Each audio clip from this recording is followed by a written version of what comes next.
Given a gentle reminder yesterday that I haven't filmed a vlog in a few weeks, or closer to a month. And the topic that was chosen for this time was IEPs and the importance of advocacy. And typically speaking, advocacy starts as a role for the parents, and it's an important role, maybe the most important role that you'll be put into. Schools have hundreds and sometimes thousands of children that they are providing for. Your child is going to be one of hundreds or one of thousands. But when it comes to you, your child is the most important child that there is. Sometimes the schools will say or do something, and oftentimes parents take that as what's best. That isn't always the case.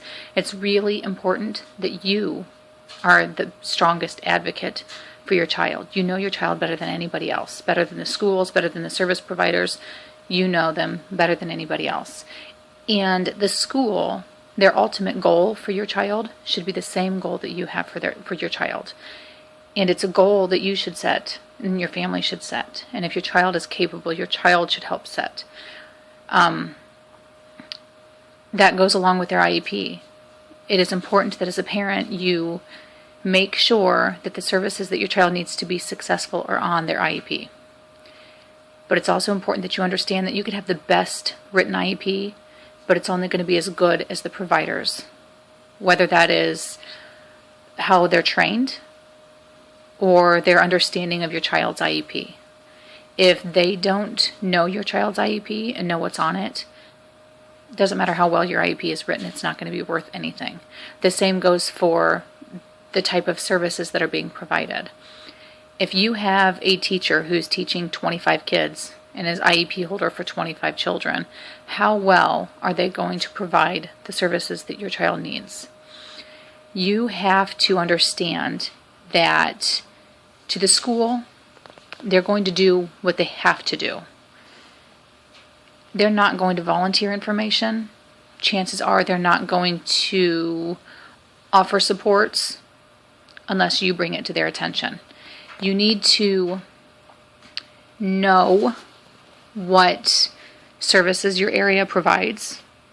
You need to know what the state rules and regulations say about what the school can and cannot do, or what you can and cannot ask for. You need to understand that what you ask for doesn't always have to be what's right. It doesn't have to be what's best. It has to be what is needed for your child to succeed. Sometimes services are good for your child, but they're not necessary. And that's where things get tricky. But if you can prove that a service is needed for your child to be successful, then you're more likely to have it implemented. Document everything. Write things down. Put them on the computer. When you send important messages, I send them via email because I have a copy. I can carbon copy whoever I want on this email. And I can also send with a read receipt so that you can be certain that it was received.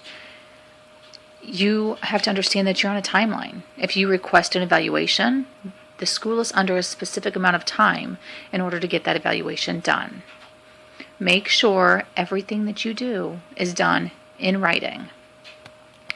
And the last important thing when it comes to the IEP and advocacy is including your child. A young child's not going to want to be involved, and it's probably not appropriate to have them involved. But if you are honest and open with them from the start, and you're educating them with what their services are for, what their disability means, what they need to do, what their expectations are, what the school's expectations are, then you will have some comfort in the idea that when your child is old enough, they can self-advocate. That job is going to be more important than the job you do as a parent, because that's going to instill in your child the ability to make choices for their life, not just in school, but in the future as well. So there you have it.